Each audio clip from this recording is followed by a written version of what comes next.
আজ এনআইএ এবং রাজ্য পুলিশে যৌথভাবে দুই সন্দেহভাজন জঙ্গিকে গ্রেপ্তার করেছে যারা বেঙ্গালুরু বিস্ফোরণের সঙ্গে জড়িত। সেই সন্দেহভাজন জঙ্গিরা যে বিভিন্ন জায়গায় থেকেছে, বিভিন্ন সময় বিভিন্ন হোটেলে থেকেছে, তাদের হাতিয়ার আধার এরকমই তথ্য পাওয়া যাচ্ছে। জাল আধার কার্ডে একের পর এক হোটেলে আশ্রয়, পরিচয় গোপন করতেই আলাদা আলাদা আধার কার্ড ব্যবহার করা হয়েছে এক একটি হোটেলে।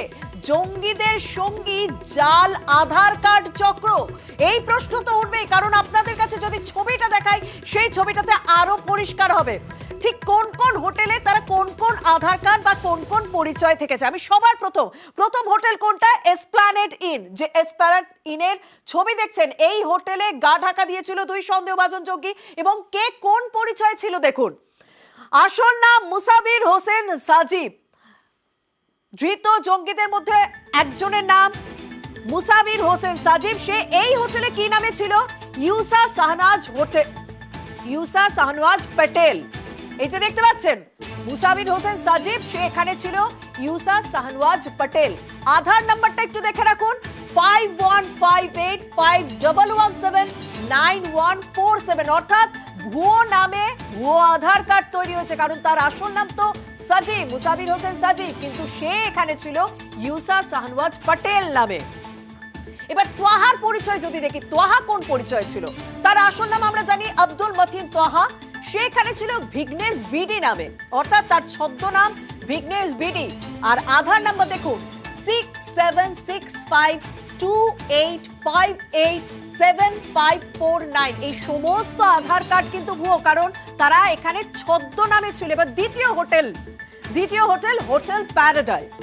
হোটেল প্যারাডাইসে যদি আমরা দেখি, এই যে মুসাবির হোসেন সাজিব, সে কিন্তু সেই ছদ্মনামে ব্যবহার করেছে যেটা আগের হোটেলে সে ব্যবহার করেছিল, মানে শাহনওয়াজ প্যাটেল। সেখানে স্বাভাবিকভাবে তার আধার কার্ডের নাম্বারও এক রয়েছে, কিন্তু আব্দুল মতিন তোয়াহা সে কিন্তু দ্বিতীয় হোটেলে গিয়ে নাম পাল্টে ফেললো।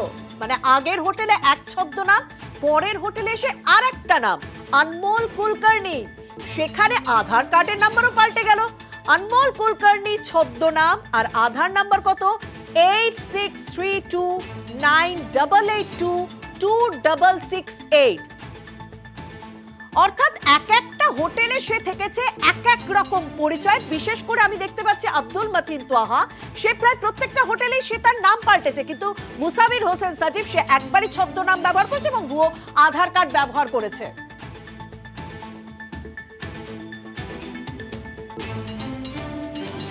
আমরা তাহলে আমাদের প্রতিনিধি অভিজিৎ চন্দ্রের সঙ্গে কথা বলি।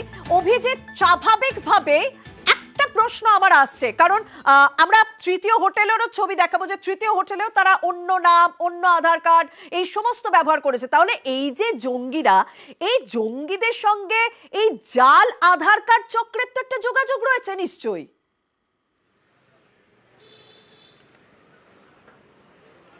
শর্মিষ্ঠা, একদমই যে জঙ্গিদের সঙ্গে এই জাল আধার চক্রের একদম ওতপ্রোতভাবে যোগাযোগ, কারণ যেভাবে জঙ্গিরা নতুন নতুন আশ্রয় খোঁজে এবং সেই আশ্রয় খোঁজার সময় তারা আধার কার্ড পরিবর্তন করে, অর্থাৎ ভুয়ো আধার কার্ড তারা তৈরি করে, এবং সেই কারণেই এই নতুন ভুয়ো আধার চক্রের সঙ্গে জঙ্গিদের একদম ঘনিষ্ঠ যোগাযোগ ওতপ্রোতভাবে জড়িত।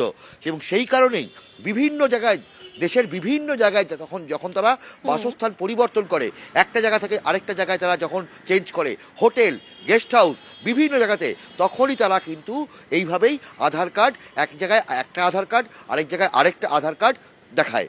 এবং এই ভুয়ো আধার তুমি ঠিক এই কথাটাই যেমন আমরাও বলছি এবং আমাদের প্রতিনিধি স্বাভাবিকভাবে সেটাই বলছে যে এই জঙ্গিদের কাজ হচ্ছে এক একটা জায়গায় কাজ করা। এবং আমরা দেখলাম তো কলকাতার মধ্যেই সে একের পর এক হোটেল পাল্টেছে। এবার তৃতীয় হোটেল একবালপুরে কোন হোটেল? একবালপুর হোটেল। সেই হোটেলের নামই হচ্ছে ড্রিম গেস্ট হাউসে সেখানে হোসেন সাজিব, মুসাবির হোসেন সাজিব, সে তার প্রথম ওই ছদ্মনামটাই ব্যবহার করেছে ইউসা শাহনওয়াজ প্যাটেল, এবং সেখানেও সেই একই আধার নাম্বার 515851179147। আর এবং আব্দুল মতিন তোয়াহা সে এখানে প্যারাডাইস হোটেলেরই নাম পরিচয় ব্যবহার করেছে। আনমোল কুলকার্নি, তারও আধার কার্ড নাম্বার আমরা দেখতে পাচ্ছি 86329882 2668।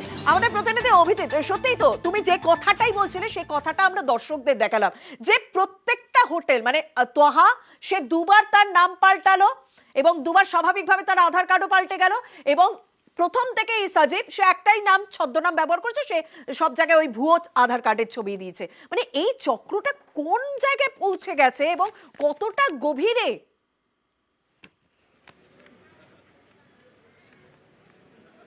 শর্মিষ্ঠা, গভীরে শুধু নয়, মানে বলা যেতে পারে যে জঙ্গিদের সঙ্গে এই জাল আধার চক্রের যে যোগাযোগ সেটা একদম প্রমাণিত হয়ে যাচ্ছে।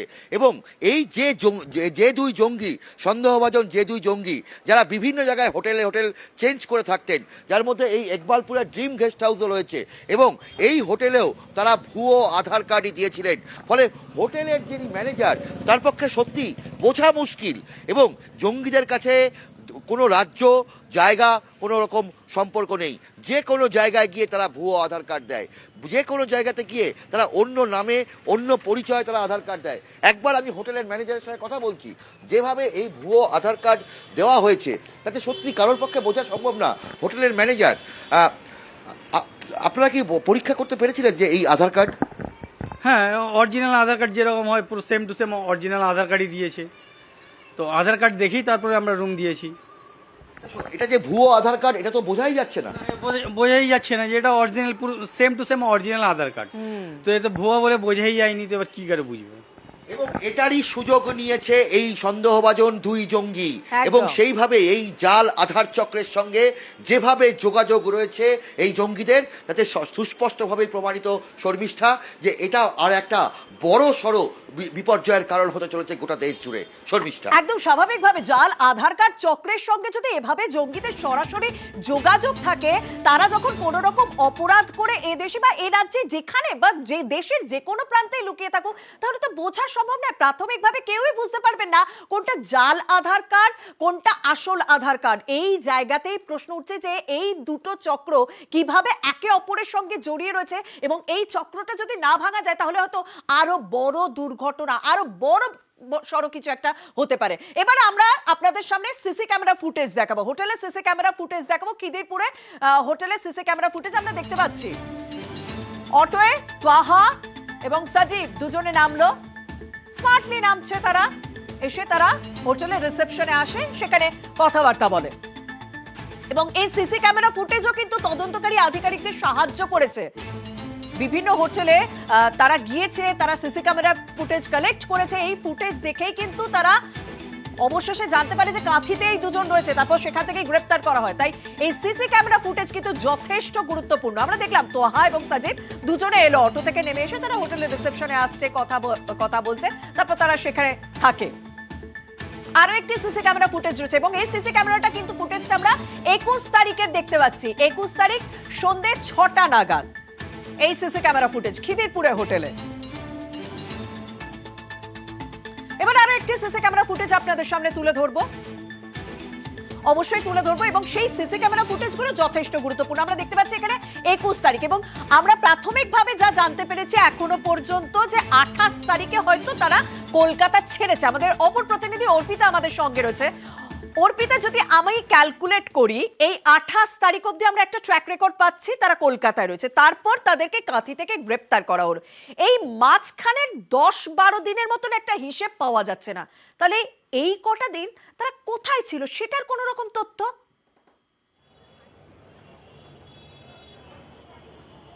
দেখো, সেই উত্তরই খুঁজছেন এনআইএর গোয়েন্দারা, যে এই মাঝের কয়েকদিন কি কলকাতার সারাউন্ডিং কোনো প্লেসে ছিল, নাকি এই কলকাতার মধ্যেই আরও কোনো ঠিকানা রয়েছে সেখানে তারা আস্তানা গেড়েছিল। তার কারণ কলকাতাতে এখনো পর্যন্ত মোট 4টি জায়গার খোঁজ পাওয়া গেছে। যেমনটা তুমি দেখলে যে সকাল থেকে আমরা যে বিষয়টা দেখালাম, যে একদিকে লেনিন সরণি, অন্যদিকে এসএন ব্যানার্জি, একদিকে ইকবালপুর, একদিকে খিদিরপুর, এই 4টে অ্যাড্রেস বা 4টে ঠিকানায় একেবারে ভুয়ো আধার কার্ডের পরিচয় দিয়ে তারা এখানে ছিল, এবং বিভিন্ন সময় তারা তারা বলছে অফিস ট্যুর, কখনো বলছে যে তারা চেন্নাইতে যাবে, কেউ বলছে শিলিগুড়ি থেকে এসেছে, কেউ বলছে দার্জিলিং থেকে এসেছে। বিভিন্ন সময় বিভিন্ন রকম এক এক হোটেলে তাদের পরিচয় এবং তাদের বক্তব্য, এবং গোটা বিষয়টাই যেহেতু ভুয়ো আধার কার্ড, ফলে তারা মনে করেছিল যে তাদেরকে কেউ নাগালে পাবে না। আর এই যে মাঝের যে গ্যাপিং, অর্থাৎ এই অ্যারেস্ট হওয়া এবং কলকাতা ছাড়া, অর্থাৎ 28 তারিখেই যে শেষ তা কিন্তু এখনো অব্দি স্পষ্ট নয়। এরপরে কি তারা কলকাতায় ছিল কিনা সেটাও কিন্তু খতিয়ে দেখছেন গোয়েন্দারা। আর এখান থেকেই তুমি যেরকমটা দেখলে যে আধার কার্ড, ভুয়ো আধার কার্ড এবং তার সঙ্গে যে জঙ্গি চোখ, তা কিন্তু একটা মারাত্মক পর্যায়ে পৌঁছেছে, যে কারণে কিনা বেঙ্গালুরুর যে মাস্টার মাইন্ড সে কিন্তু কলকাতায় আত্মগোপন করেছিল তারই সাগরেদকে নিয়ে। আর সেই চিন্তাই এখন কিন্তু গোয়েন্দাদের একদম এই বিষয়টা এখন ভাবাচ্ছে যে 28 তারিখ অব্দি একটা ট্র্যাক রেকর্ড পাওয়া গিয়েছে। সে কলকাতার বিভিন্ন জায়গায় স্থান পরিবর্তন করে থেকেছে, হোটেল পরিবর্তন করে, গেস্ট হাউস পরিবর্তন করে থেকেছে, এবং তারপর কাঁথি থেকে তাকে গ্রেপ্তার করা হলো। কিন্তু মাঝে 10 থেকে 12 দিন তারা কোথায় ছিল, তারা কলকাতায় ছিল না রাজ্যের অন্যান্য জায়গায় লুকিয়েছিল, সেই বিষয়টাও কিন্তু তদন্ত করে দেখা হচ্ছে।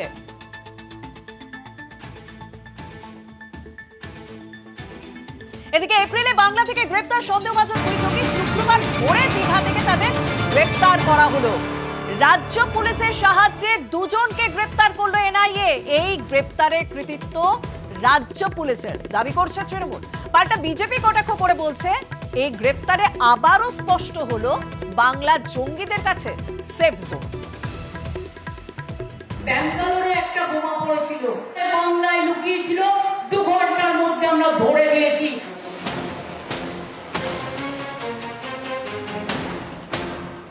পয়লা মার্চ কর্ণাটকের বেঙ্গালুরুর রামেশ্বরম ক্যাফেতে বিস্ফোরণ, তদন্তে নামে কেন্দ্রীয় এজেন্সি এনআইএ। সেই ঘটনায় বাংলা থেকে গ্রেফতার 2 সন্দেহভাজন জঙ্গি। এনআইএ এবং রাজ্য পুলিশের জয়েন্ট অপারেশনে সাফল্য। শুক্রবার ভোরে পূর্ব মেদিনীপুরের দীঘা থেকে দুজনকে গ্রেফতার করা হয়। ধৃতরা হল আব্দুল মতিন তোয়াহা এবং মুসাভির হোসেন সাজিব। এনআইএর দাবি আব্দুল বিস্ফোরণের মাস্টারমাইন্ড, আর বিস্ফোরণের পরিকল্পনা বাস্তবায়িত করে মুসাভির। সেই রামেশ্বরম ক্যাফেতে আইইডি রেখে আসে। এই দুজনেই দীঘার হোটেলে লুকিয়ে আছে বলে জানতে পারে এনআইএ। বৃহস্পতিবার রাতে রাজ্য পুলিশকে জঙ্গিদের গতিবিধির বিষয়ে জানায় এনআইএ। রাতেই শুরু হয় জয়েন্ট অপারেশন। 2 ঘন্টার অপারেশনে সাফল্য, গ্রেফতার 2 অভিযুক্ত। এটা একটা জয়েন্ট অপারেশন পশ্চিমবঙ্গ পুলিশ এবং সেন্ট্রাল ইন্টেলিজেন্স এজেন্সির একসাথে করেছে, এবং যে মুহূর্তে আমাদের কাছে তথ্য পৌঁছেছে তার 2 ঘন্টার মধ্যেই সমস্ত রকম ওয়ার্কআউট করে যে দুজন অভিযুক্ত ছিল তাদের গ্রেপ্তার করার যে সাফল্য আমরা পেয়েছি। এই গ্রেপ্তারের কৃতিত্ব রাজ্য পুলিশের দাবি করেছে তৃণমূল। ব্যাঙ্গালোরে একটা বোমা পড়েছিল, বাংলায় লুকিয়েছিল, 2 ঘন্টার মধ্যে আমরা ধরে দিয়েছি। আর সেখানে বলছে বাংলা সেফ নয়, তোর দিল্লি সেফ, তোর উত্তরপ্রদেশ সেফ, তোর রাজস্থান সেফ, তোর গুজরাট সেফ, তোর বিহার সেফ। পশ্চিমবঙ্গ আন্তর্জাতিক অপরাধী জঙ্গি, তাদের একটা মুক্তাঞ্চল, এটা বারে বারে প্রমাণ হয় যে গোটা ভারতবর্ষে যত এই ধরনের বিচ্ছিন্নতাবাদী ঘটনা ঘটে তার সেফ জোন এইটা। পয়লা মার্চ শুক্রবার দুপুরে আচমকা কেঁপে ওঠে বেঙ্গালুরুর রামেশ্বরম ক্যাফে। 10 জন জখম হন। 3রা মার্চ থেকে তদন্ত শুরু করে এনআইএ। উঠে আসে আব্দুল এবং মুসাভিরের নাম। তাদের খোঁজ দিতে পারলে 10 লক্ষ টাকা পুরস্কার ঘোষণা করে এনআইএ। শেষমেশ দীঘা থেকে 2 সন্দেহভাজন জঙ্গি গ্রেফতার। নিউজ 18 বাংলা। আর এই ভোটের সময় দীঘার হোটেল থেকে 2 সন্দেহভাজন জঙ্গিকে যখন গ্রেপ্তার করা হলো, ভোটের বাংলায় হাওয়া কিন্তু গরম হয়ে উঠলো। আর দরজাও এই মুহূর্তে তুঙ্গে।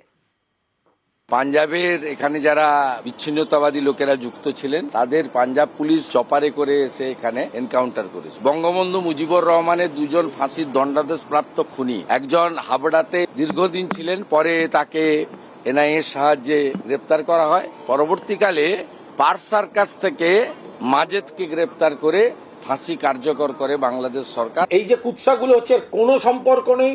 অনেক ডবল ইঞ্জিন সরকারের জায়গাতেও গেছে। কাঁথিতে গেল কেন? কাঁথি এলাকায় কেন? কাঁথি কোন পরিবারের এলাকা?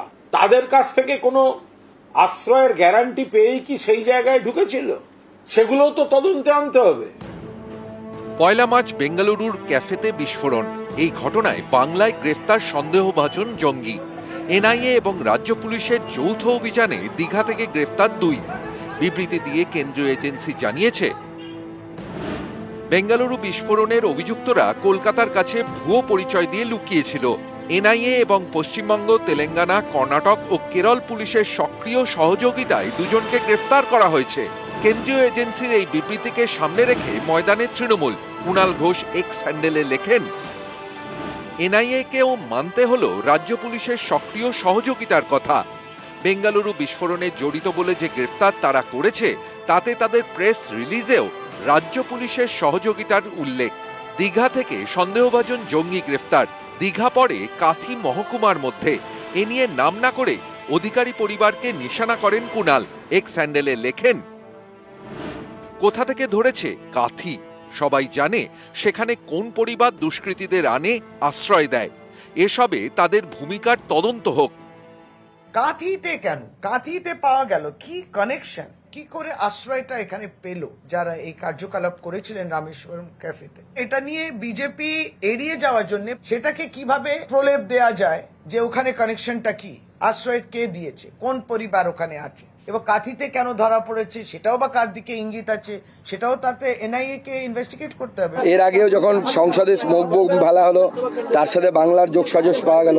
তার আগে দিল্লিতে দাঙ্গা হলো, তার মাস্টার মাইন্ড পাওয়া গেল যে শুভেন্দু অধিকারী, আমাদের মাননীয় বিরোধী দলনেতা, তার উপরে ভোটের গণনার দিন যে হামলা করেছিল সেই ব্যক্তিকে পাওয়া গেল দিল্লিতে, সে দাঙ্গা করছে জাতি, বর্ণ, ধর্ম নির্বিশেষে। আমি আহ্বান করতে চাই যে এর বিরুদ্ধে গর্জে উঠুন। আজকে দুর্ভাগ্য আমাদের বাঙালি হিসাবে, যেখানে রাষ্ট্র বিপ্লবের উত্থান হয়েছে, জনগণমন বন্দে মাতরম লেখা হয়েছে, সেখান থেকে দেশদ্রোহীদের তার জুড়তে পাওয়া যাচ্ছে। আর এই যে টিএমসি সরকার আছে, এরা এদেরকে শেল্টার দিচ্ছে, এদেরকে সহযোগিতা করছে। আমার প্রশ্ন, তারা কাঁথিতে লুকিয়েছিলেন, বিজেপির তো নাকি বিরাট সংগঠন কাঁথিতে, তাদের নেতারা কেন জানতে পারেননি? হয় বলুন সংগঠন দুর্বল হয়ে গেছে, তৃণমূল এবার সিট জিতে যাবে, আর না হলে বলুন আপনারা সংগঠন থাকা সত্ত্বেও আশেপাশের খোঁজ পাননি কোথায় জঙ্গি লুকিয়ে রয়েছে। তৃণমূলের ঘাড়ে ইদোষ চাপিয়ে কোনো লাভ নেই। নিউজ 18 বাংলা।